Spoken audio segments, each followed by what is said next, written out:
Let's get weird indeed. Hello, everybody. My name is LaurieDBunnykins, and welcome to Hylics. Last year, I ran the sequel of this game, so I'm going a little bit backwards, but I feel like it's in the nature of this series to be a little bit backwards sometimes. This was made in 2015 in RPG Maker, so it's pretty simple gameplay-wise, but I think it's still a lot of fun. I am with my good friend Marxcie, who has seen this game, I think, one time maximum. I saw this game one time and I did not pay attention to begin with, so we're in for a treat. I think, are you on the moon? What is this game? What's the plot? I don't know. We'll figure it out. Okay. Game's pretty simple. Time is going to start just as soon as I press start on this title screen, which I will do in 3, 2, 1, go. So we start on an island, and by we, I mean this guy. This guy is not who we're playing as. He's kind of the storyteller. After about 10 seconds, he's gonna spout out some text that is randomly generated, so I don't know what he's saying. And then we're going to start Act 1 of the story, and we are going to play as Wayne.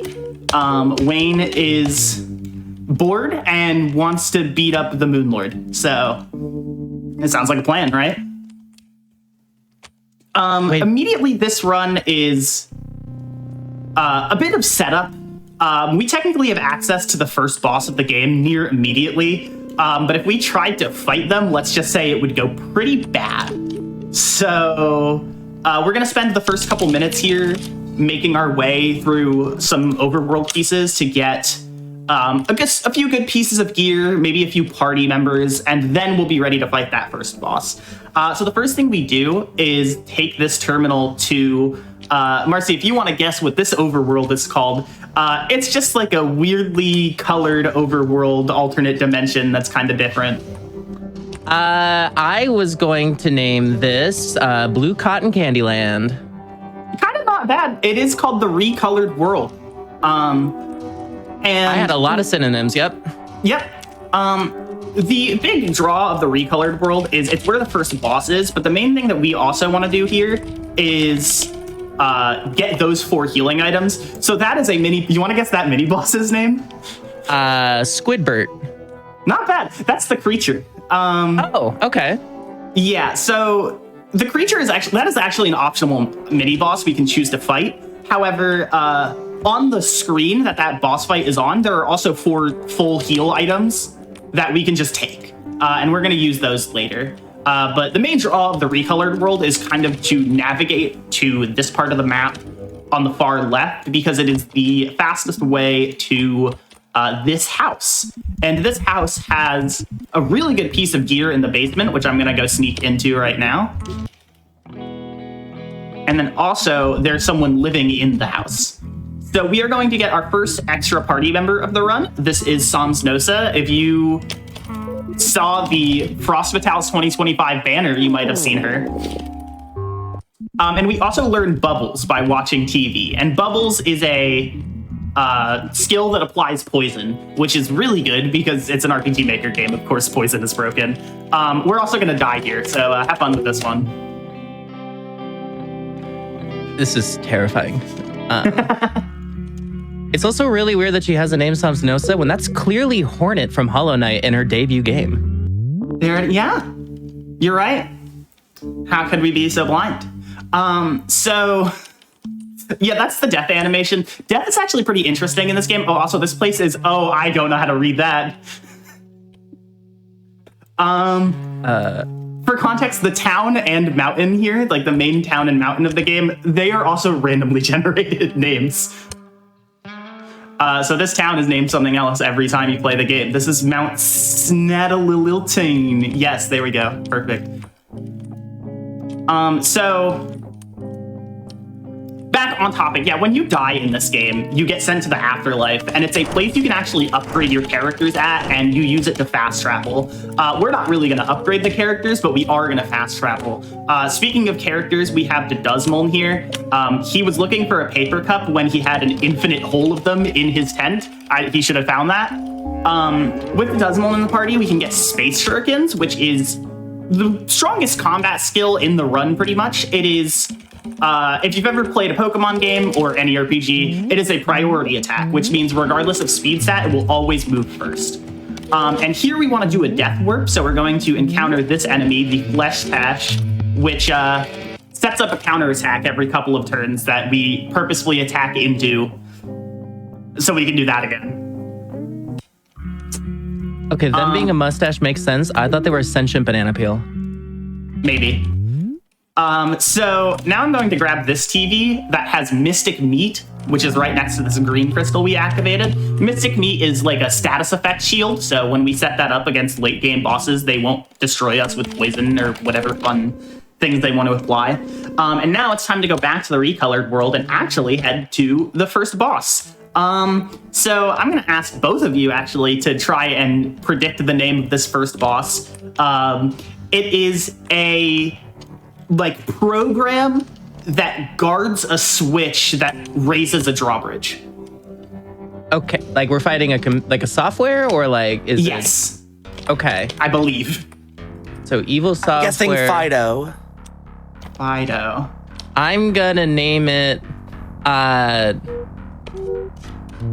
Tron 2. All right, so this is the Horrid Projection.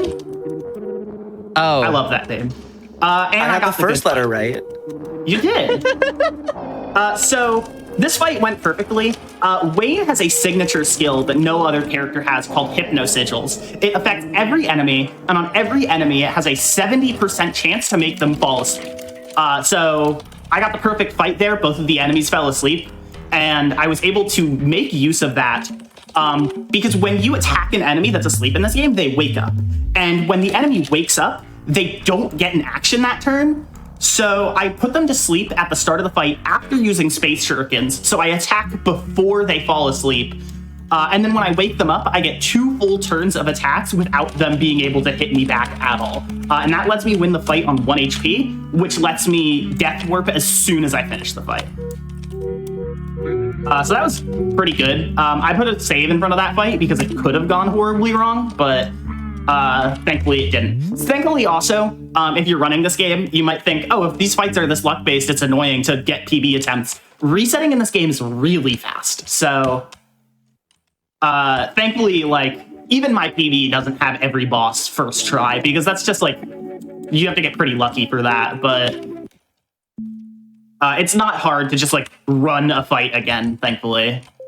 But now we're heading to one of the more annoying parts of the run, in my opinion. I'm going to drop a save before it, just in case it goes poorly. This is the graveyard. There are a bunch of switches under these graves that we have to hit all of in order to gain access to a cave behind the graveyard. And there's a lot of really annoying enemies all over the place. And that's like really all there is to talk about. So, Kara, if you have anything you want to talk about, feel free. I absolutely have things to talk about, and the reason for that is because your community has things to talk about, like how much they are supporting you today.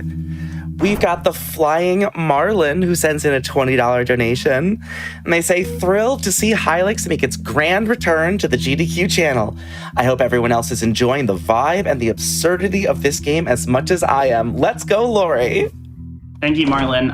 For context, Marlin running this game at SGDQ 2019 is how I heard of it. So really glad to see you here. This game truly is a vibe, especially speedrunning it. I saw someone speedrun this game once while I was sick with a fever, and I think it's one of the strangest experiences I ever had in my life. Yeah. I'm at the end of the puzzle here. Oh, go ahead. Give me like 1 second. So I'm at the end of the puzzle here. So I'm going into the cave behind the graveyard. It is just a lot of like walking and waiting for enemies. So feel free to go back to reading. You've got it. I just want to remind everyone that we've got that bid war still open for our very next run, Melonhead, to either betray or rebel, to side with the people or side with the king, which is personally a very politically motivated and thus very exciting incentive bid war for me. So right now, side with the people is leading, but only about $20. So if you want to side with the king, you can swing that real easy.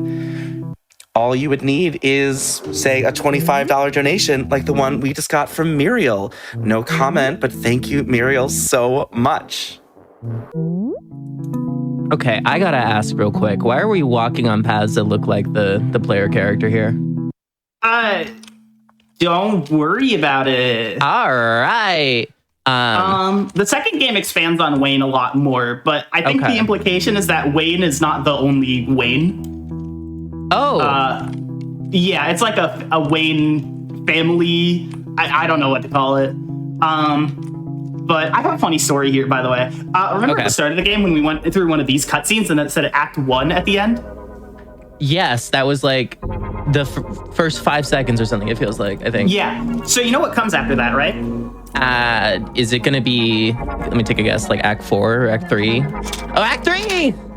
Yeah. So we actually skipped the Act 2 cutscene when we death warped out of forward projections. Oh, nice. Yeah. And we're immediately going to get the airship at the start of Act 3 and head to our second boss fight of the run here. This is going to be a pretty interesting boss fight because although the strat is pretty much the same as the first fight, we're going to hope everyone falls asleep. If it goes well, or when we win, rather, and everyone fell asleep again, great. So I'm going to poison the boss here, and then take out the 2 guards on the side here. So just making sure I do that right. There we go. And now we are going to defeat the Dark Knight, and he is going to join our party. Do you want to guess his real name? Frederick. Close? Kara, you got any guesses? Carlsbad.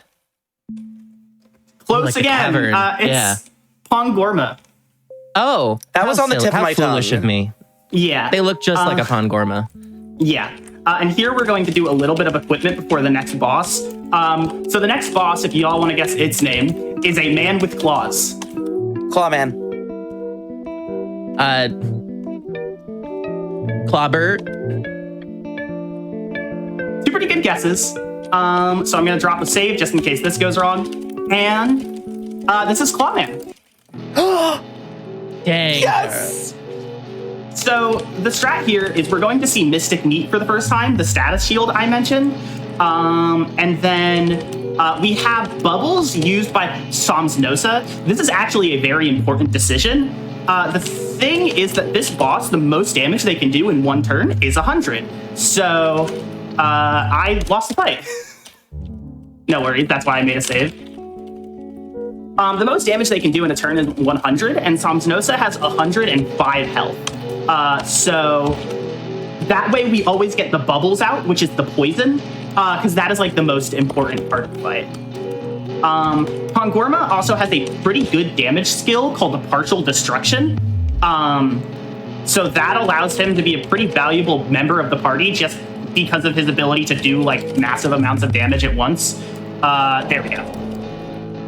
Clawman is pretty tricky though because he very quickly can just like one-shot one of your party members that isn't Somsnosa. So that fight can get pretty flexible, but I would say it's usually winnable, like, semi-consistently. It took me 2 tries there, so it wasn't perfect, but close enough.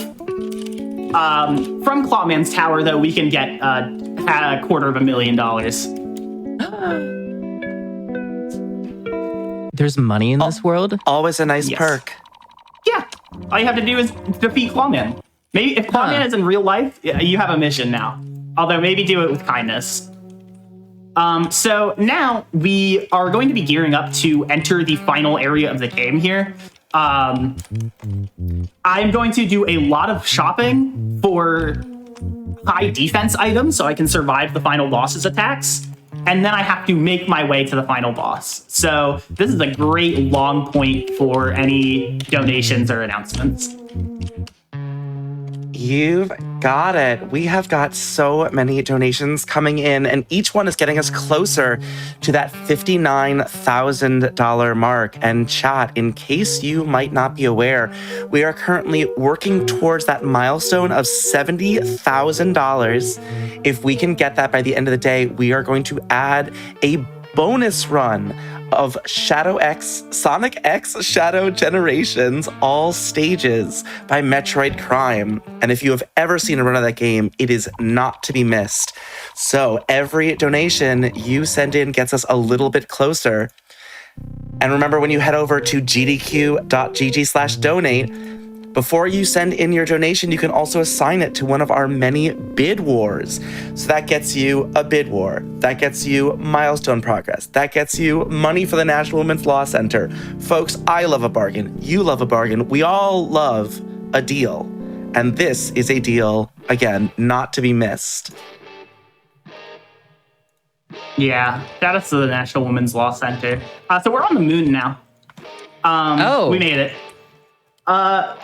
So we're about to go into the final boss's lair, and it's going to be really funny because he has all these like super high-tech robots, but they explode if you just touch them.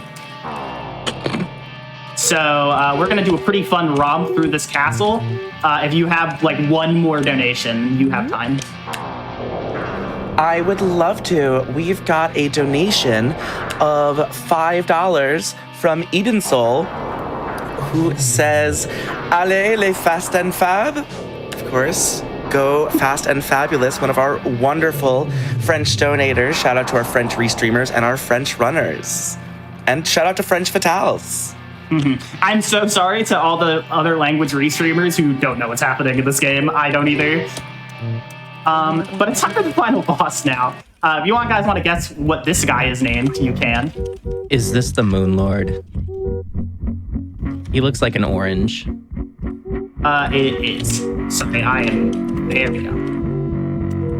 There we go. This is the Moon Lord. Okay, I'm going to actually reset because I don't know what happened here, but the Duzmon has no health. It's usually good when he has health.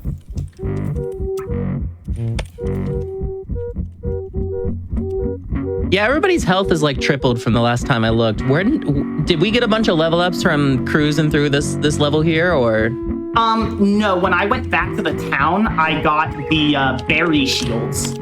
Oh, okay.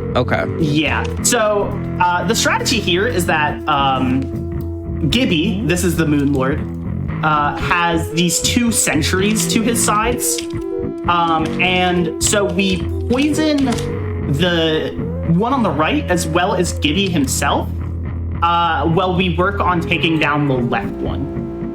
We also got these hot dogs, which are full party heals, so that lets us stay healthy throughout the fight. And we also set up Mystic Meat twice during this fight, so that the whole fight... Why are you dead? I'm always asking that.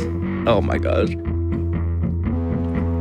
That way, the whole fight, we should stay healthy. Okay, so that death is unfortunate, but I think if I just go through, Gibby goes down that turn, and then the tower should go down. Next turn. I am stunned. There we go. That's the final boss. So time is in about 30 seconds from here. Gibby set up the moon to explode when he died, and, well, he died. There it goes.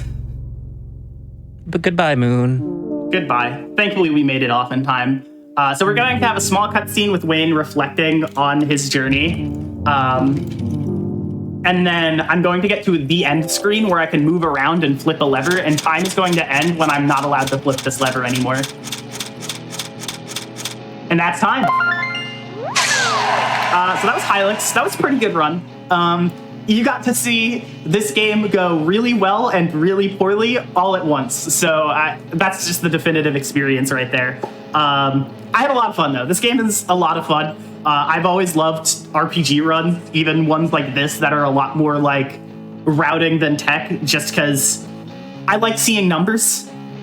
we all played Balatro, right? We know why we like numbers. I do want to shout out the Hylics community, though. I mentioned Marlon earlier, who donated. I also want to give a shout out to the Potato, Warm Ham, Skylar Ferret, and also the Hylics 2 community, RJ Smangit and Brutely, who are a bunch of really good people. I love them, and it's been a lot of fun to be friends with them both before and while I've been running the game. I also just want to give a shout out to everyone who came out to watch this run from any of my friend groups, because again, this run isn't in theory the most exciting, but I still love the game a lot. So I'm glad that everyone was able to see that. Marxcie, I want to thank you for jumping on commentary with me when all I said in the Discord was, anyone want to commentate this game? You don't have to have seen it. I know less about this game now on the second run through, but I can say definitively this is a recreational program with light JRPG elements. I get it now. That's true. And yeah, I think that's all I have to say. Thank you to Vitalis for having me again. I've been here for a while and I have a lot of fun on stage every time. So thank you so much. Marxcie, do you have anyone in particular you want to thank? Thank you for letting me join for this, because this is truly one of the games of all time, and I'm just happy to be here, hang out, you know? I believe that's it for us then.